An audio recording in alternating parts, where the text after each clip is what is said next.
بسم اللہ والحمد للہ والصلاۃ والسلام علی رسول اللہ وعلی آلہ واصحابہ اجمعین اما بعد رب اشرح لی صدری ویسر لی امری واحلل عقدۃ من لسانی یفقہوا قولی۔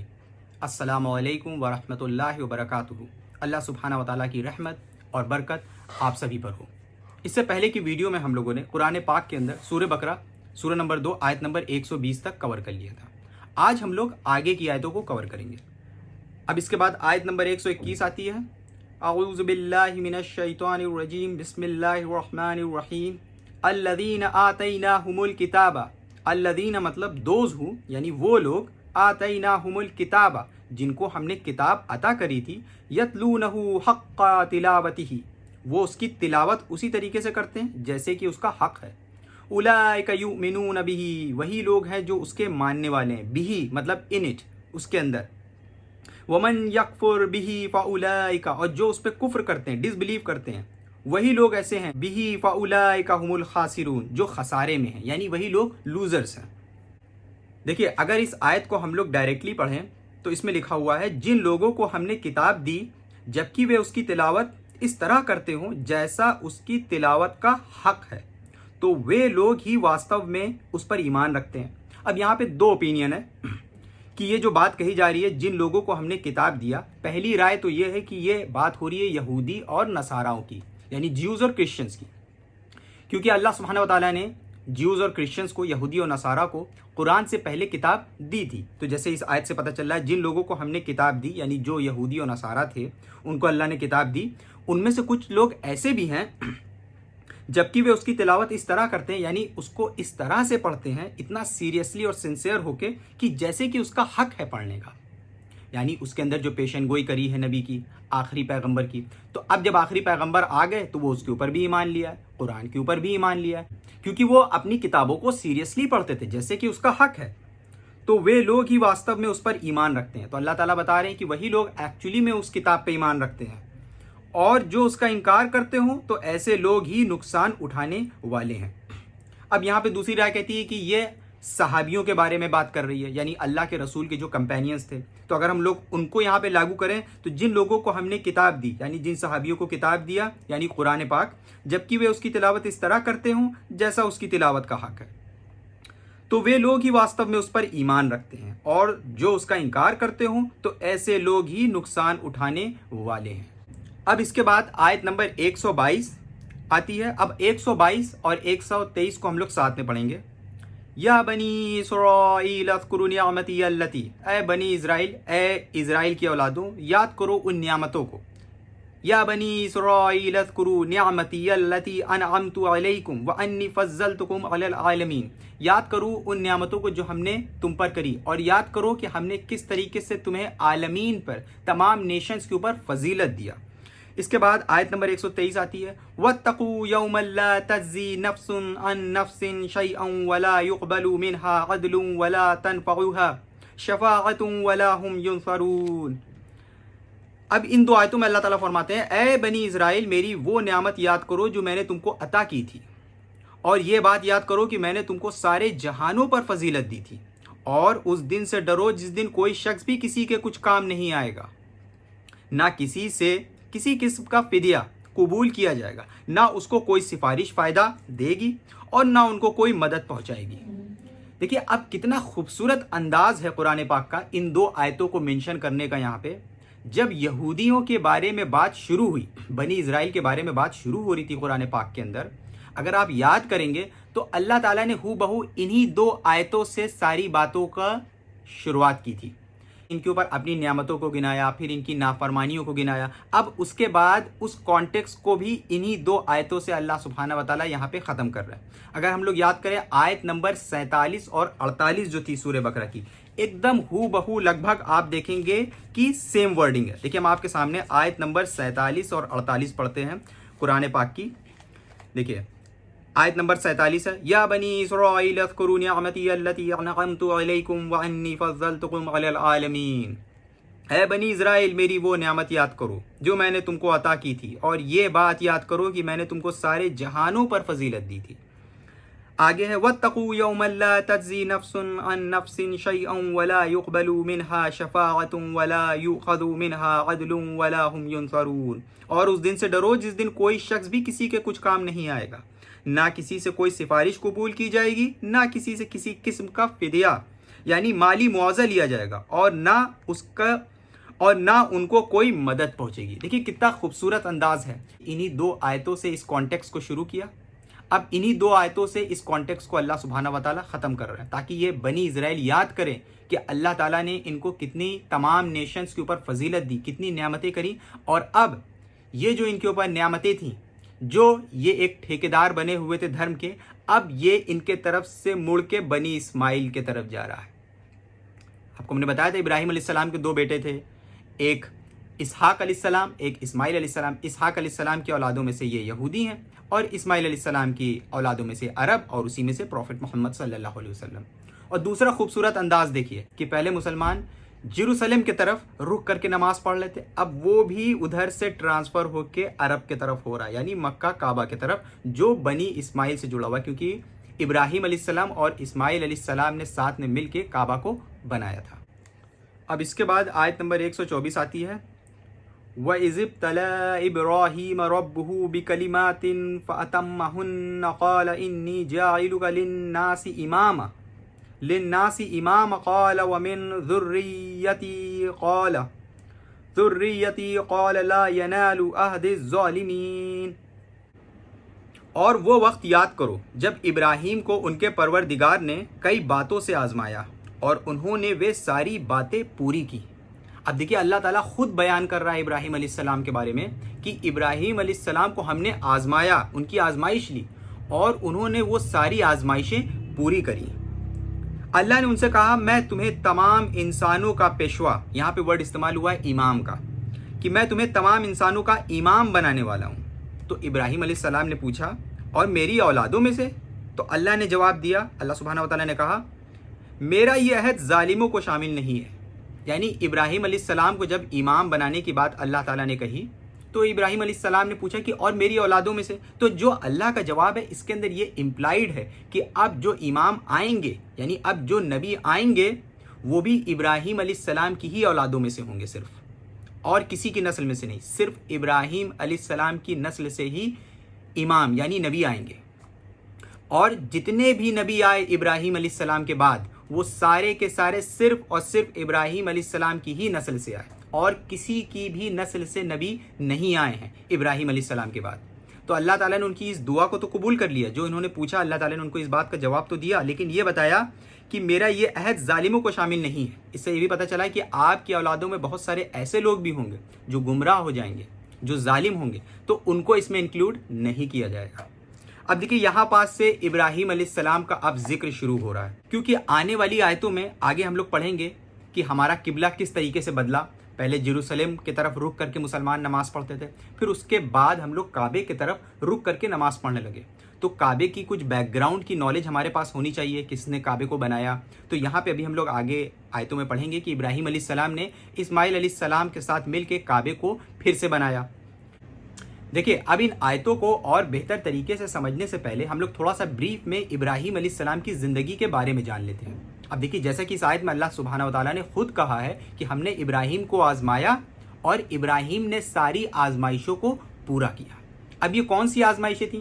اس کی کئی الگ الگ اوپینین ہیں۔ ایک اوپینین تو یہ ہے کہ ابراہیم علیہ السلام کو اللہ سبحانہ و تعالیٰ نے پاکی کے حکموں سے آزمایا، جس میں سے 5 پاکی سر کی تھی اور 5 پاکی باڈی کی تھی۔ دوسری، اگر ہم لوگ ابراہیم علیہ السلام کی زندگی کے بارے میں جانیں تو ہمیں پتہ چلے گا کہ ابراہیم علیہ السلام نے ایسی آزمائشوں کو پورا کیا ہے جو کسی کے بس کی بات ہی نہیں ہے دور دور تک۔ ہم لوگ جانتے ہیں ابراہیم علیہ السلام کے بارے میں۔ دیکھیں ابراہیم علیہ السلام جو ہے، پہلے جب وہ میسوپوٹیمیا کے ایریا میں رہتے تھے، جس کو ار بھی کہا گیا ہے کہ ار کا علاقہ ہو سکتا ہے جہاں پہ ابراہیم علیہ السلام رہتے تھے، تو جب ابراہیم علیہ السلام وہاں پہ تھے تو وہاں پہ بت پرستی جو ہے بہت زوروں سے تھی، بہت زیادہ بتوں کی پوجا کری جاتی تھی، یہاں تک کہ ابراہیم علیہ السلام کے جو ابا تھے یا تو وہ ان کے انکل تھے، وہ بھی بت کو بنایا کرتے تھے۔ تو ابراہیم علیہ السلام ان سے اور دوسرے لوگوں سے پوچھتے تھے کہ تم لوگ بتوں کی پوجا کیوں کرتے ہو؟